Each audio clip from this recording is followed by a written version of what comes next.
Welcome to Window on the World. I'm your host Sukriti Burathoki. In our show today, we'll get a glimpse of Sweden from some of our students here at MSSU who visited there in a study abroad trip. We have one student here along with their instructor to share the experience of life in Sweden. We welcome Frank Pushker, the chair of the Department of Art and Design and student, and Skylar Smith, a student of visual art. Thank you. Welcome to our show. Awesome. How are you all today? Oh, pretty good. Good. Okay, let us first start with Frank. Can you tell us why Sweden was chosen as a place to visit? Well, the Department of Art and Design has been making a visit to Sweden for about 25 years now. We had a 2-year gap when the pandemic hit where we were not able to travel, but we have a long-standing relationship with Moha Folkhögskola, which is a people's college in south central Sweden.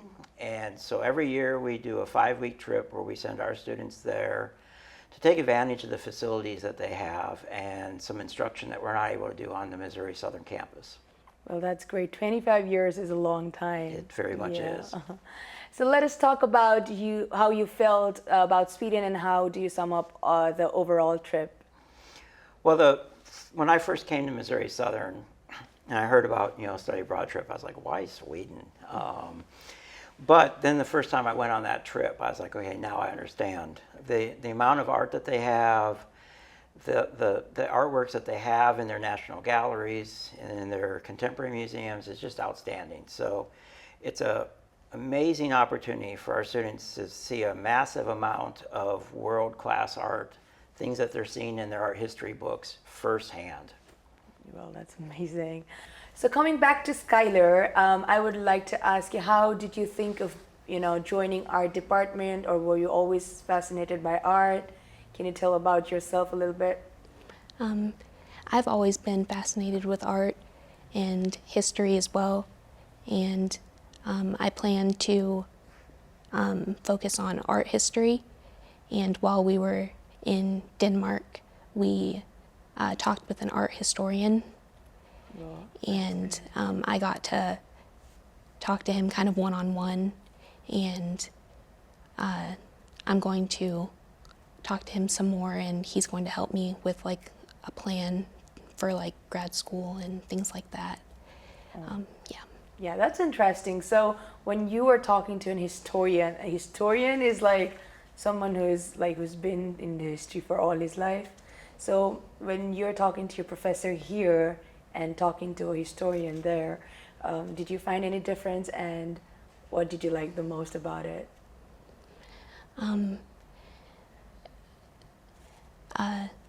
He specializes in Danish art, and he is Danish as well, or like part Danish.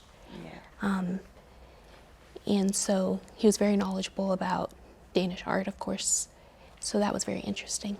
Okay. So are you also planning to take art in your graduation after graduation, or how long is it left for you to graduate? 2 years. Oh. So I'll be taking more art classes and then more art history. And then whenever I graduate, I plan to go to grad school for art history. Okay. So do you also see yourself becoming an art historian someday? Potentially, or maybe like a museum curator, something like that. Okay, well, I wish you all the best, because I'd love to, someday going to Sweden or any part of the world and seeing Skylar as an art historian there. And I'm like, you. yeah, I know her. Thank you. Yeah, okay, thank you. Thank you so much, Skylar. Coming back to you, you said you've done this for like 25 years.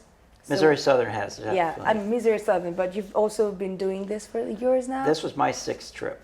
Okay, so yeah, it's 6 years of you doing this. So what difference did you find of this batch from all 5 batches? Well, it'd been 6 years since I made the trip. We tend to rotate, so a Missouri Southern art faculty member, we take turns who leads the trip.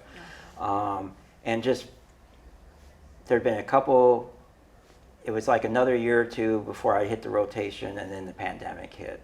So with it being 6 years, there were a lot of changes. The school that we partnership have a partnership with. They have a brand new rector. That's basically the president's position. They had a couple of their faculty retire. So there were a lot of new faces for me to be introduced to and to kind of restart and re-acknowledge our relationship with the new people. So that was very good for me to be able to be there for that. Other changes are just like here due to the pandemic, there's much less currency being exchanged. It's almost all contactless or credit card. So it's even easier, I think, for us to move around. I mean, no one, I don't think a single time went to an ATM machine and withdrew local currency. There just really wasn't a need for that. And so that's, just one of those things that's making travel even easier today than it used to be. Oh, so it's like there's a vast difference when it was before pandemic and after pandemic. They were already moving ahead. They're pretty technologically savvy. And, sometimes in Joplin, we're a few months behind maybe the rest of the United States because, the coasts get things first and then it migrates to the Midwest. So sometimes it's striking, because they seem like they're so far ahead of us in some sort of ways. Yeah. So like here, in Joplin, there's still like 16 different ways of using a credit card machine, whereas in Sweden there's like just 2 or 3 ways. Okay. So it's much simpler and easier, and once you figure out, you're just like on the go and going pretty easily. Well, coming back to me, I'm also an international student, so I can relate to that because here it's like 16 different, and it's just been like about a year now that I'm coming here, and it's very weird to learn all of that. And so probably in Nepal we just have 1 or 2 of that. Mm-hmm. And yeah, it is easy to use money back there. Mm-hmm. And also the currency is very cheap. Well, and the other thing that they're very good about in all the Scandinavian countries is recycling. If you go to the grocery store and buy a soda, the bottle has a deposit on it. So it's an incentive for you to return that bottle. You'll get your 1 penny back or whatever it is, but that adds up. And so there's just much less trash on the roads and on this, out there because you get money for that. So of course you're going to turn that in. Yeah, I mean, that's amazing. Yeah, I've seen some videos of people doing that, but I don't know. I want to experience that someday, just drinking and giving and getting the money back. Mm-hmm.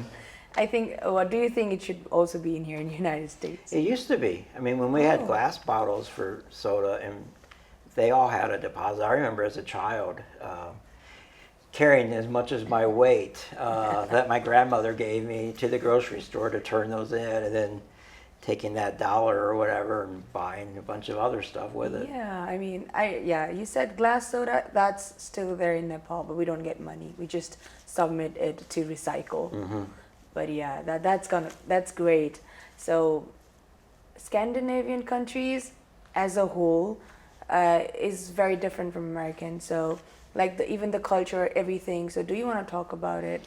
Well, one thing that's very different is, here in the United States, when you have a piece of land, it's private property, and you put the little fence up and you put the signs, no trespassing. In Sweden, you can walk on anyone's land. You can camp out for a night on anyone's land, as long as you're just passing through and you're not damaging things. Every Swedish person has a right to the land, and the land is sort of in common. Well, with what I have known, Sweden is famous for a lot of things, especially its landscapes and foods. Could you tell us some of the exciting things that you saw? In Sweden in particular, the big site that I'm always very fond of revisiting is a castle on the southeast corner, right on the Baltic, Kalmar Castle. It is where, for a period of time, Sweden, Denmark, and Norway united as one super kingdom, and they were kicking Europe's butt pretty good during that period of time. Yeah. Okay. So, Skylar, as an art student, what did you see that is different from here in the United States?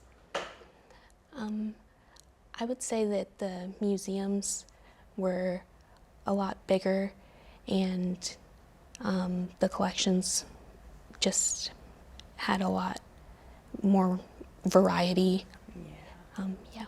Okay, so how will you use the inspiration to create art as an art student? I think that is what, our main thing to visit Sweden is. Yeah. Just getting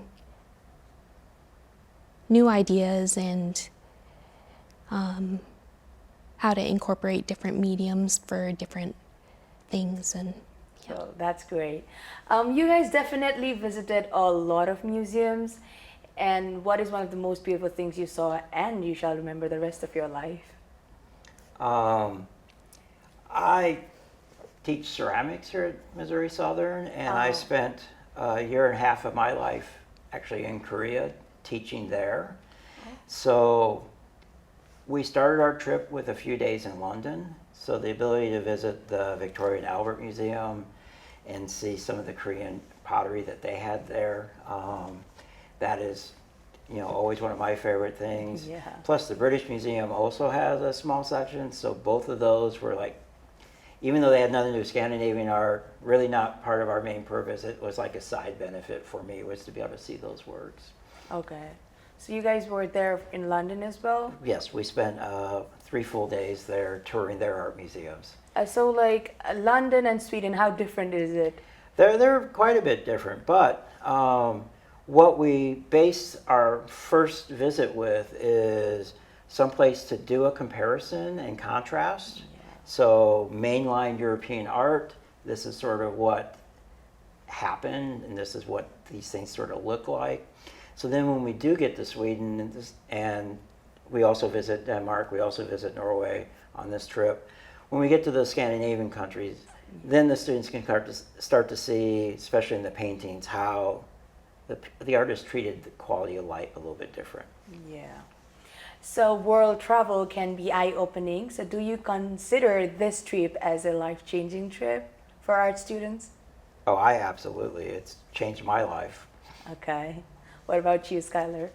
Yes, I'd say so. Okay. We're going to take a break now, and when we come back, we're going to talk with 2 more art students who attended the trip.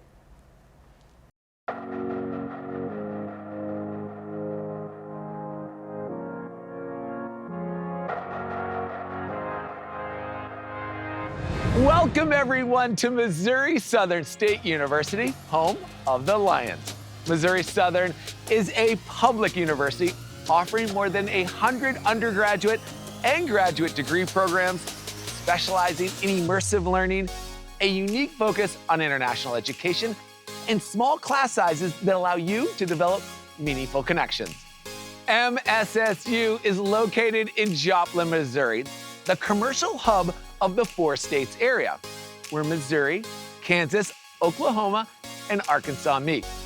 I'm your host, Alex Boylan, and over the next half hour, we'll explore the campus of Missouri Southern, hearing from students about how their experiences here are helping them develop the knowledge and leadership skills to go forth and roar as they enter the job market. Each of these students has a story to tell and are excited to share how becoming a member of the Lion community is shaping their future. At MSSU, Lions Together isn't just a catchy hashtag, it's a way of life. Welcome everyone to Missouri Southern State University. This is the College Tour.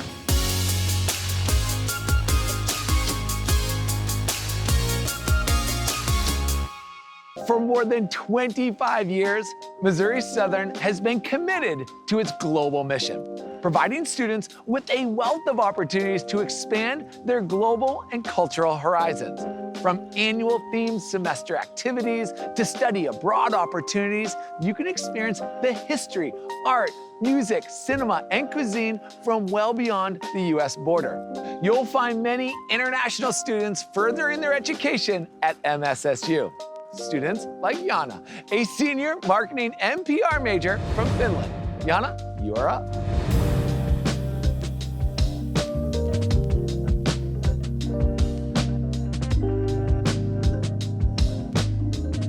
Kiitos, Alex. Hi, I'm Janna Hautala. I'm an international student from Lahti, Finland, from the land of thousand lakes. I came to Missouri Southern in 2018 on a track scholarship. When I first arrived in Joplin, I didn't really know anyone or much about the university, the city, or the region. But what I found was a school truly committed to the international experience, not only for students coming here from overseas, but for everyone on campus. While I'm far away from my family, MSSU makes me feel like I'm right at home. This is a very close-knit campus where the faculty members know you by your name, which makes the university experience even more memorable. Volunteers from the campus and community partner with the international students by taking us to local and regional trips such as hiking, camping, ice skating, or trips to museums. Every fall, Missouri Southern celebrates a different country by theme activities, including art, food, music, films, and lectures. Fall 2021 was the Japan semester. While I've been here, we also celebrated the Caribbean, the Oceania, and my favorite, the Nordic semester. Another major international themed event is the World Music and Cuisine Festival held each spring. This community event offers a great variety of international music and the chance to sample food from around the world.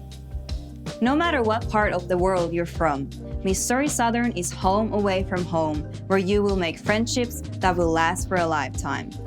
Alex, with your travel experience, which country do you think MSSU should celebrate next fall semester?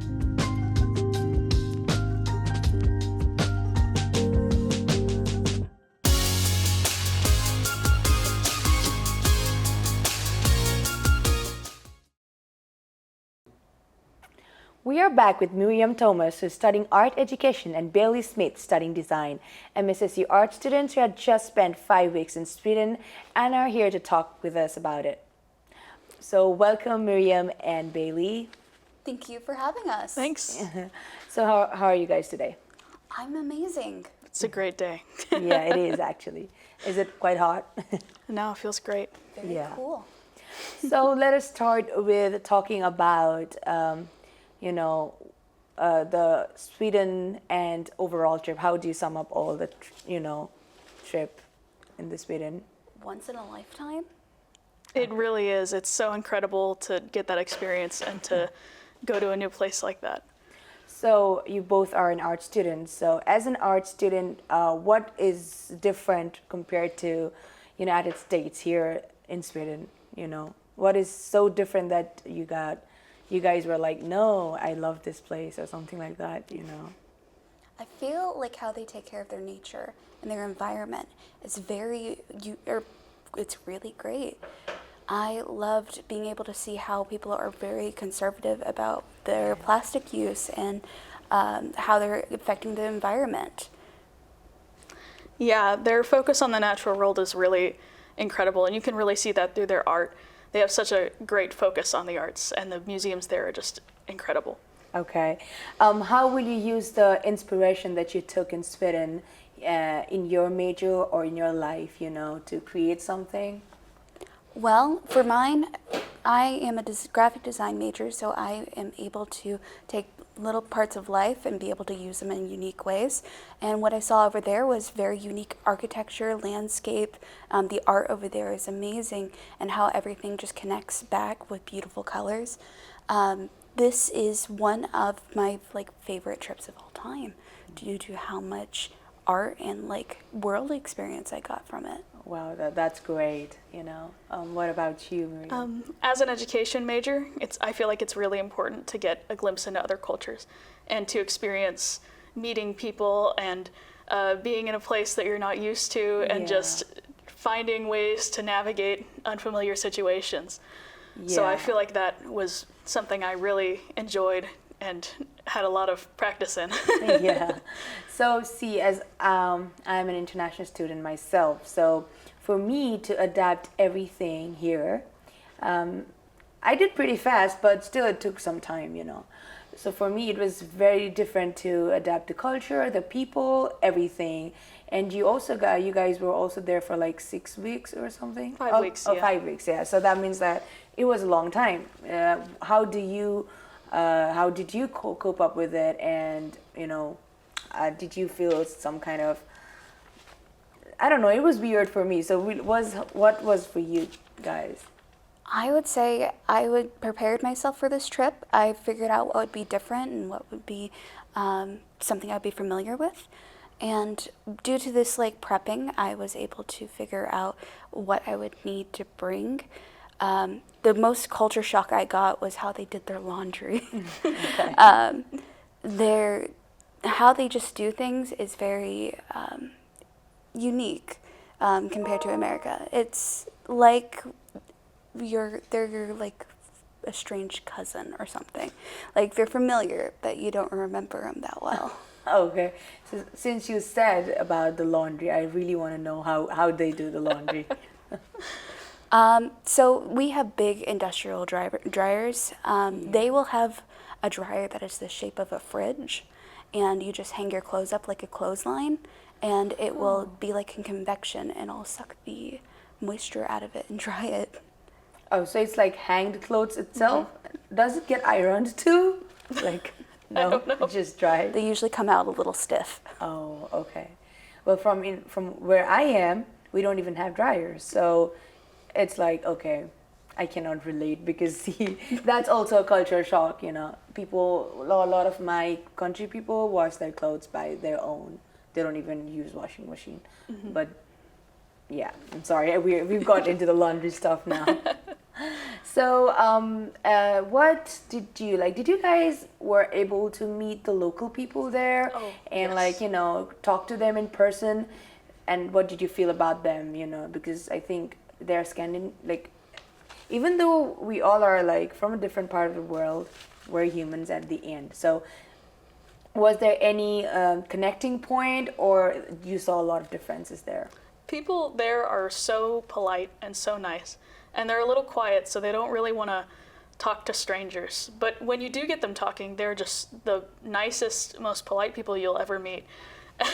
And they're very accommodating, which is very nice when you don't know anything, which was really great. There was one time we were trying to catch a train, and we had to ask someone at the station if it was the right track we were on. Yeah.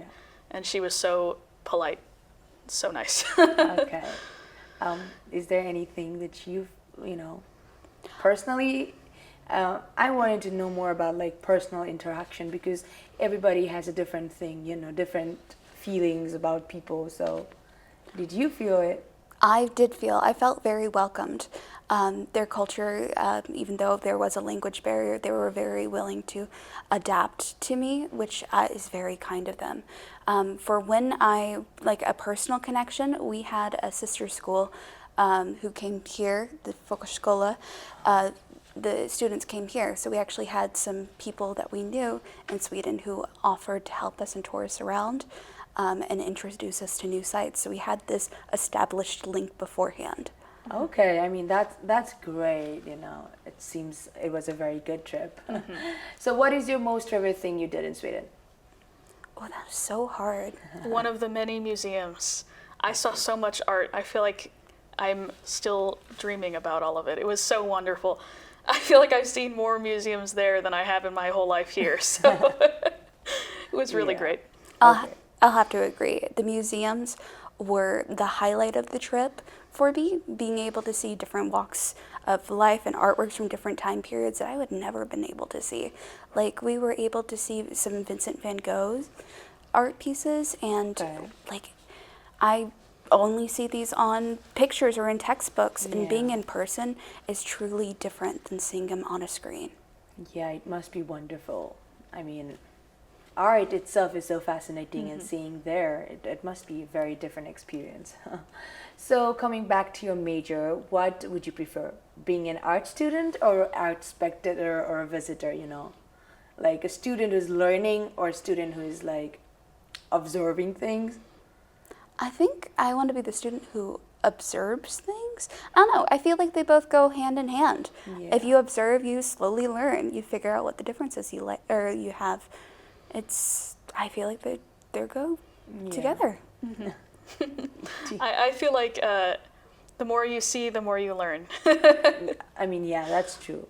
So, would you suggest people to go to Sweden, and what would they not miss and be very careful of?